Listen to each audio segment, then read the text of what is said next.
Damos gloria a nuestro Dios en esta tarde y noche y agradecemos a los hermanos y hermanas por estar aquí presentes. Que el Señor nos bendiga a todos y todas. Tenemos que recordar que en el tiempo de Jonás hubo un gran avivamiento en Nínive y por supuesto los planes de Dios son perfectos. Ese era el plan del Señor, no era casualidad, y el Señor sabía con quién iba a realizar todo esto, y Él tenía preparado una persona y llamó a su misionero, a su profeta, para ejecutar el plan divino, porque el Señor tiene planes perfectos para el presente y para el futuro de cada uno de nosotros. Y debemos recordar que el Señor es el mismo ayer, hoy y por todos los siglos. Y el Señor es quien a nosotros también nos abrió los ojos para que salgamos de la oscuridad a la luz admirable, a la luz divina del Señor, y Él nos llama también para poder servirle a cada uno y cada una. Es que el Señor tiene algo que debemos hacer cada uno de nosotros. Nuestro Dios por algo nos ha llamado y nos ha escogido, por eso Él con el tiempo nos muestra, nos revela, nos hace ver, nos guía a cada uno en lo que nosotros tenemos que hacer como hijos de Dios. Y usted sabe que con nuestro Padre Celestial todo funciona basado en la obediencia. La persona que es obediente es utilizada por Dios, el que es desobediente no es utilizado por nuestro Dios. Y usted sabe que además la obediencia trae consigo mucha bendición de Dios, y la desobediencia siempre va a traer castigo de parte del Señor. Y más aún cuando alguien se rebela contra Dios, la rebelión es un pecado mucho más grave que trae consecuencias mucho más serias. Por eso hemos escuchado ya la lectura de la palabra de Dios en Jonás 1, del 1 al 16, y va a abrir su Biblia y la va a leer cada uno y cada una ahí en su casa, en su lugar. Y es una lectura muy conocida, de la cual yo creo que se han hecho muchos sermones, se han dado muchos mensajes, pero veamos ahora qué más nos dice esta palabra para cada uno de nosotros. Ya la hemos leído, así que vamos a orar y dar gracias al Señor por la palabra. Padre bendito, gracias te damos. Tu palabra es viva, es eficaz, más cortante que toda espada de dos filos, que penetra hasta el alma, y es la que nos hace discernir a nosotros lo bueno, lo malo, lo que siente nuestro corazón, nos hace ver lo que hay en el interior de nuestra vida.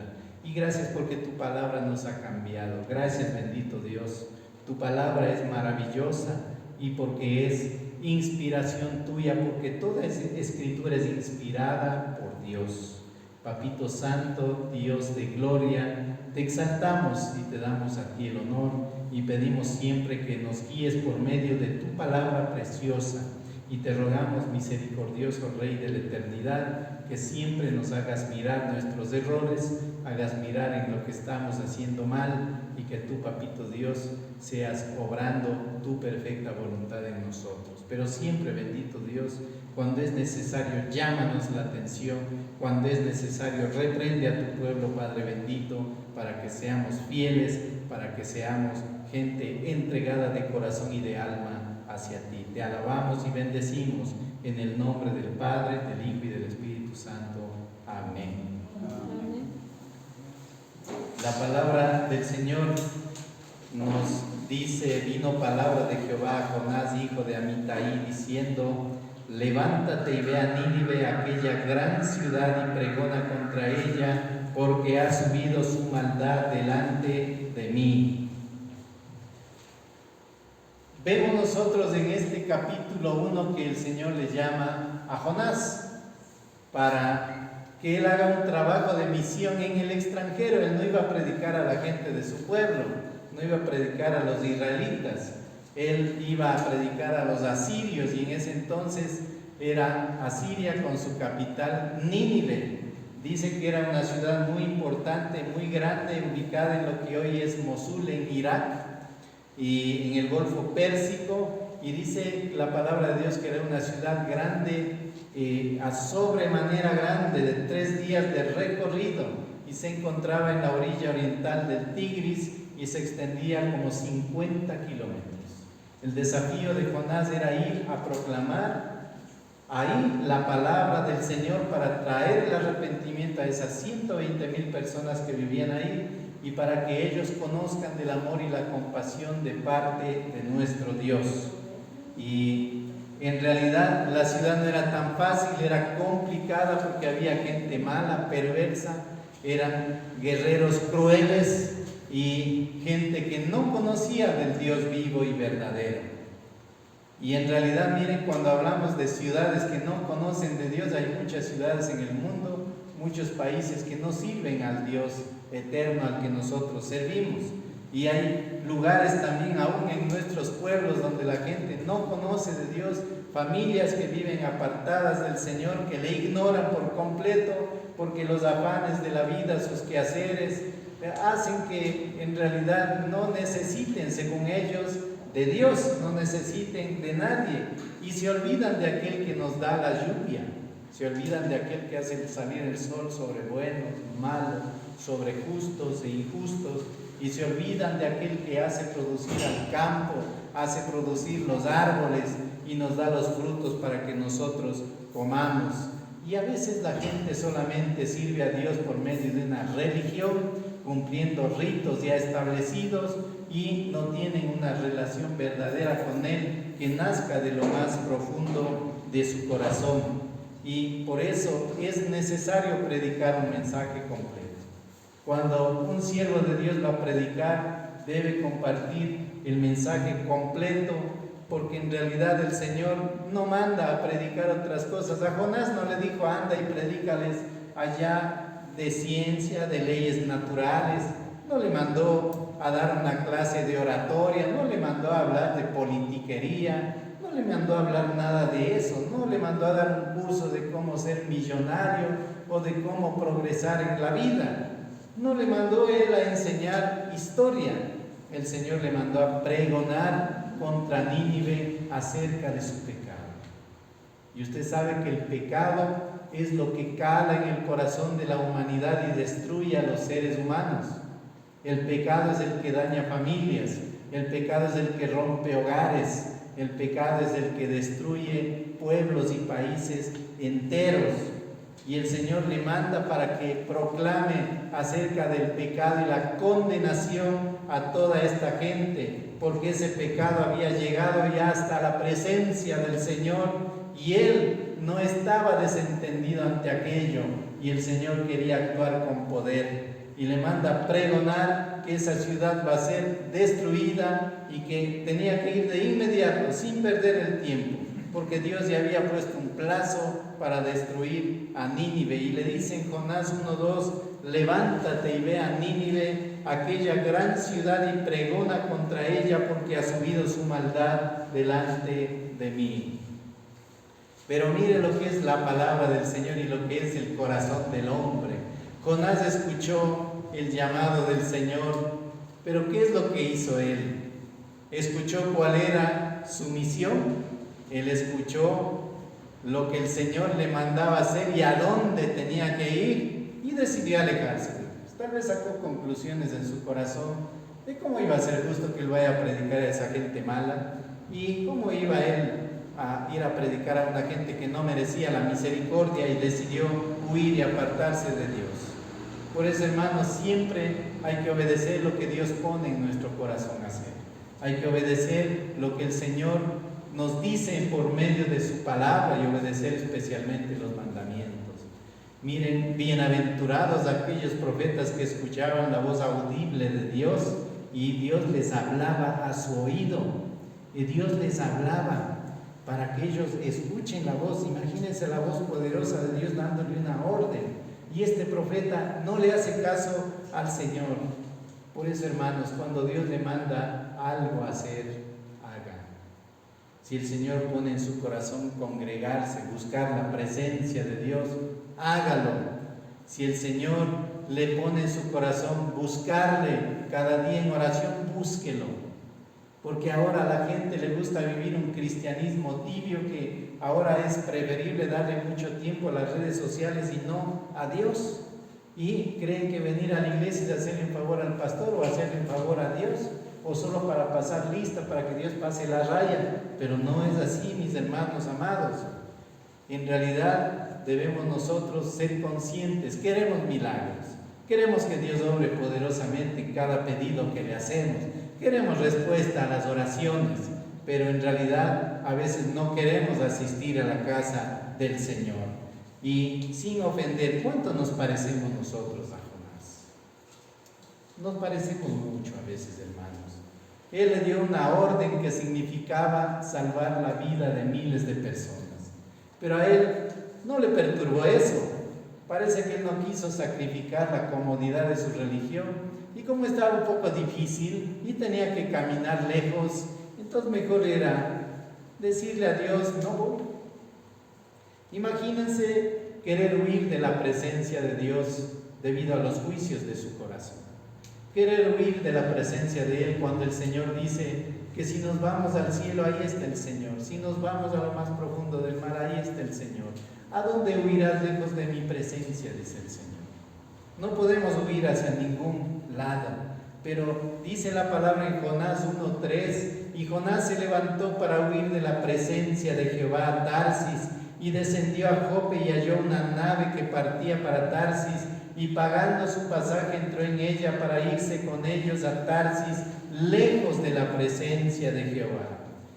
Jonás, tal vez, él pensó en su corazón: ¿cómo voy a ir a decirles que son pecados? Me meten un flechazo, me matan a esa gente, no me van a recibir bien. Y claro, no le importó nada. En esa barca, mejor ya largándose de ahí, ¿qué es lo que hace? Se esconde, busca esconderse en lo más hondo de la nave, busca un camarote, se mete ahí y se dedica a dormir. Imagínense, durmiendo mientras los marineros afuera luchaban con esas aguas impetuosas que querían voltear esa nave, una tormenta que ellos ni se imaginaban. Imagínense todos luchando sin saber qué hacer, y dice en el verso 5: y cada uno de los marineros tenían miedo, cada uno clamaba a su Dios, y echaron al mar los enseres que había en la nave para descargarla de ellos. Pero Jonás había bajado al interior de la nave y se había echado a dormir. Imagínense, primero desobedece, huye de la presencia del Señor, se hace el desentendido en la situación grave que estaba pasando la embarcación, y estando él ahí, y se dedica a dormir. En ese barco que no sabemos qué nombre se llamaba, la situación era caótica. Y debemos pensar nosotros también. Hay muchos escondites también en la obra eclesiástica de la iglesia. Hay sermones profesionales muy hermosos, hay sermones muy ortodoxos, pero nada del pecado en esos sermones, nada de la condenación eterna, nada que ofenda a la membresía, porque sí hay muchas iglesias, ahora ya ponen entretenimiento en las iglesias con danzas adelante en el altar, y hay lugares donde ya se les ha recortado la ropa a las que pasan a bailar adelante, y es un entretenimiento para las personas, y eso es perversión para el Señor. Miren, y creen que eso es una maravilla. Ya mismo danzan en traje de baño delante de los hermanos, y eso no debe ser así, mis hermanos amados. Hacen shows para que la gente esté contenta, y complementan con mensajes, con sermones proféticos, donde le ofrecen maravillas a la gente, sermones proféticos ociosos que nunca se cumplen, para que la gente se sienta atraída, para que la gente regrese. Pero la pregunta es: ¿y del pecado? ¿Cuánto hablan? No hablan nada. Del arrepentimiento no hablan nada. De la condenación eterna no hablan nada. Del infierno no hablan nada. Del cielo no hablan nada. Solo de promesas, prosperidad, abundancia y multitud de bienes. Imagínense. Esa es la pura realidad del siglo XXI. Por eso como cristianos hoy somos llamados a hacer luz donde hay oscuridad. Para alumbrar debemos de estar bien, pues hermanos.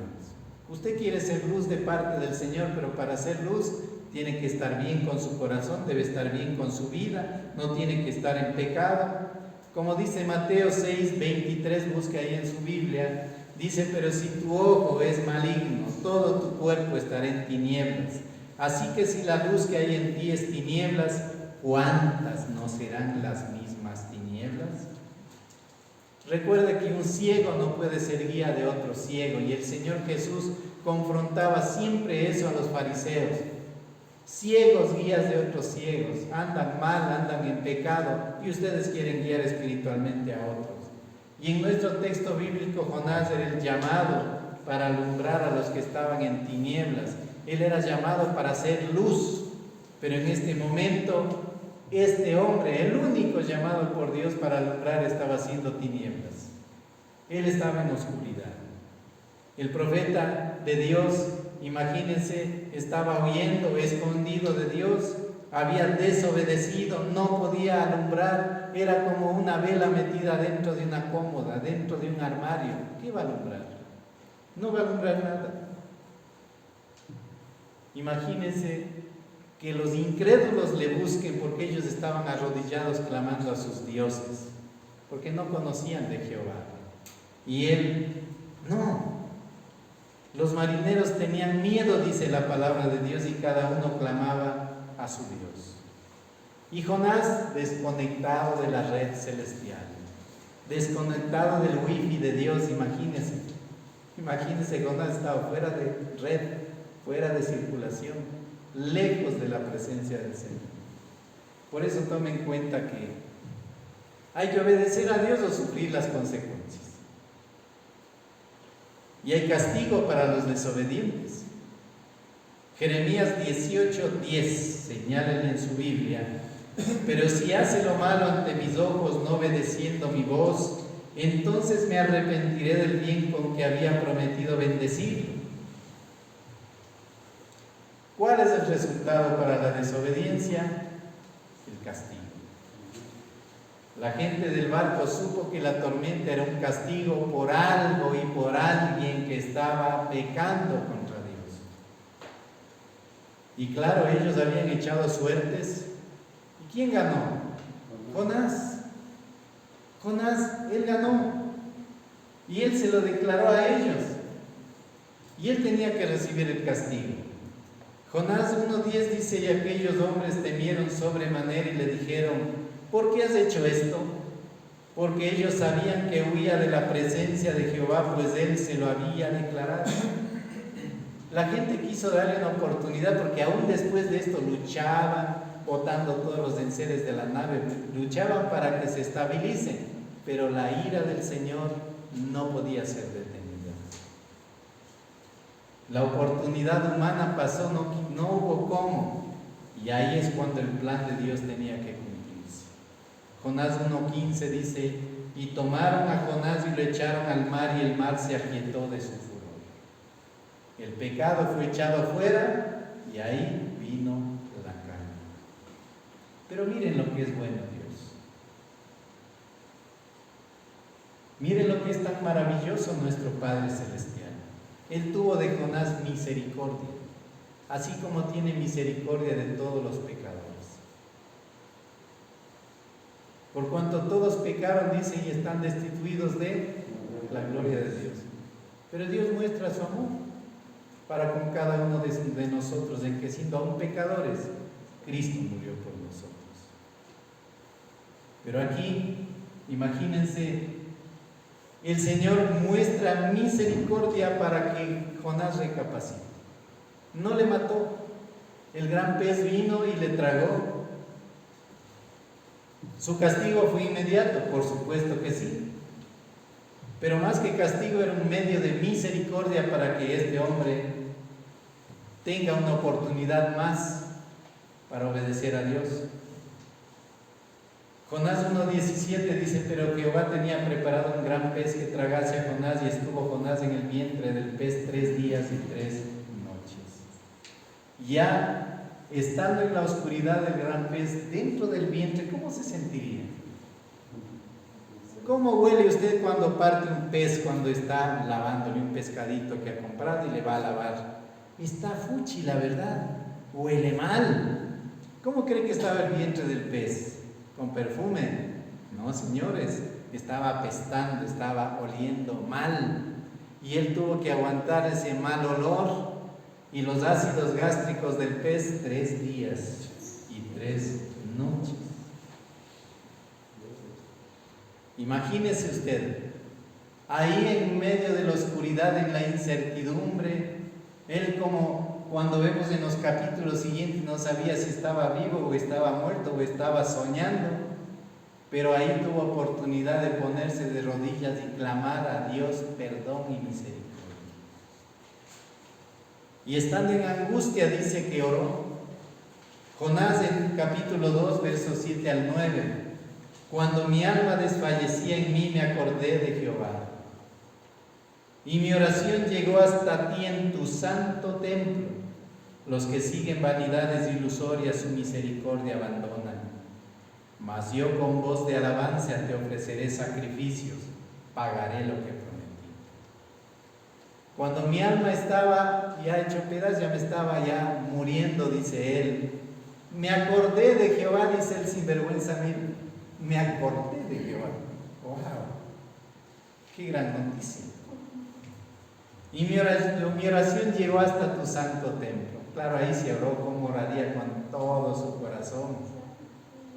Y ahí dice, los que siguen vanidades ilusorias, su misericordia abandonan.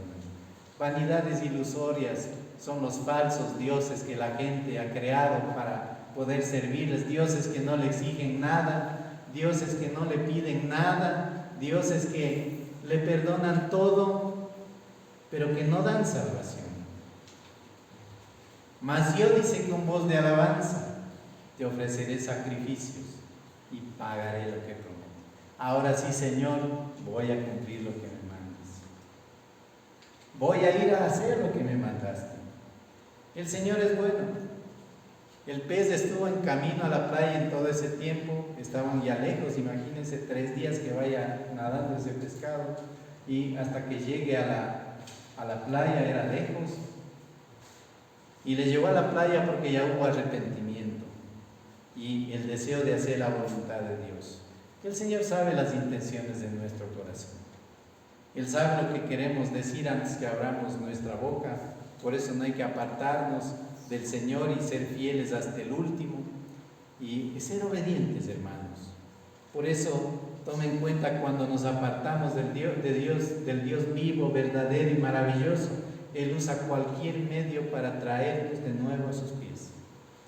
Él a veces usa la vara para dar duro y traer de nuevo a los pies de Él. Pero no hay que esperar eso, hermanos. No hay que esperar a que nos pase algo grave para que volvamos a la presencia del Señor. Hay que reflexionar y recordar que con Él tenemos un compromiso, un pacto que hemos hecho con Dios. Hay que recordar que nuestro Dios nos ha librado de muchas y nos librará de muchas más. Y el Señor, si estamos fieles con Él, Él siempre estará con nosotros. Y Jonás tuvo la oportunidad de que el Señor los llame de nuevo. Y en Jonás capítulo 3, versículos 1 y 2 dice: vino palabra de Jehová por segunda vez a Jonás diciendo: levántate y ve a Nínive, aquella gran ciudad, y proclama en ella el mensaje que yo te diré. Anda, dice, y no le dijo: anda, búscate, léete cuántos libros, o anda y tú prepara un buen mensaje. No, ándate allá y yo hablo en tu boca. Yo voy a decirte lo que tú tienes que decir. Y la gente, mire lo bueno que todos escucharon, desde el más grande hasta el más pequeño, y dice, y todos se arrepintieron, se vistieron de cilicio, de ropas ásperas, se sentaron en ceniza y clamaron a Jehová para que Dios extienda su misericordia. Por eso, hermanos amados, pensando en todo eso, si aquellos alcanzaron la benevolencia del Señor por medio del arrepentimiento, todavía hay multitudes que se salvarán en este pueblo. Todavía hay multitudes que se salvarán en el lugar de donde es usted. porque el Señor tiene mucho pueblo todavía por salvar. Dice en Hechos 18, en la última parte del versículo 9 y el 10, no temas, sino habla y no calles, porque yo estoy contigo y ninguno pondrá sobre ti la mano para hacerte mal, porque yo tengo mucho pueblo en esta ciudad. Hermanos, alejarse de Dios y vivir sin pensar en morir no es bueno. Cuántas cosas pasan menos pensado y cuántas vidas van a la presencia del Señor sin que se hayan ni siquiera imaginado. Lo que pasó en Quito, en La Gasca, hermanos, en esta semana fue algo gravísimo. Que venga como un tsunami de lodo y pase derrumbando casas, entre los departamentos y pase llevándose todas las cosas y la gente, y se lleven los autos como que fueran cajas de fósforos en el agua. Era algo terrible, y mirar árboles enteros y troncos bajando por ahí, y en medio de todo eso habían cuerpos de seres humanos que perdieron la vida, lamentablemente. Qué pena, a nosotros nos da mucho dolor que haya pasado eso, pero todo esto nos hace pensar a nosotros que estamos a un paso de la muerte. Cada uno de nosotros estamos a un paso de pararnos ante Dios para rendirle cuentas. Y esas 29 personas que murieron, ellos ya están a un paso de pararse ante Dios para rendirle cuentas. Por eso debemos nosotros meditar acerca de nuestros caminos. Muchos aprietos hallaremos si seguimos huyendo del Señor y haciéndonos los desentendidos. Hay que mantener nuestro compromiso serio con nuestro Padre Celestial, buscar hacer la voluntad de Dios y no dormirnos en los laureles, porque el Señor pone en nuestro corazón venir a la casa de Él para adorarle, pero ponemos pretextos y queremos irnos a hacer otra cosa. El día domingo se acuerdan de sembrar, el día domingo se acuerdan de deshiervar, de cosechar, el domingo se acuerdan que no hay víveres en la despensa y se van a comprar, el día domingo se acuerdan de hacer mercado, el día domingo se acuerdan de lo que no hicieron entre semana y dejan todo para el domingo. Ahí se acuerdan de ir al cine, de ir al centro comercial, de ir a ver al novio, a la novia.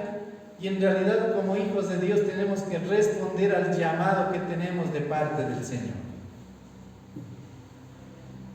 Como cristianos tenemos que responder al compromiso que tenemos con nuestro Padre Celestial.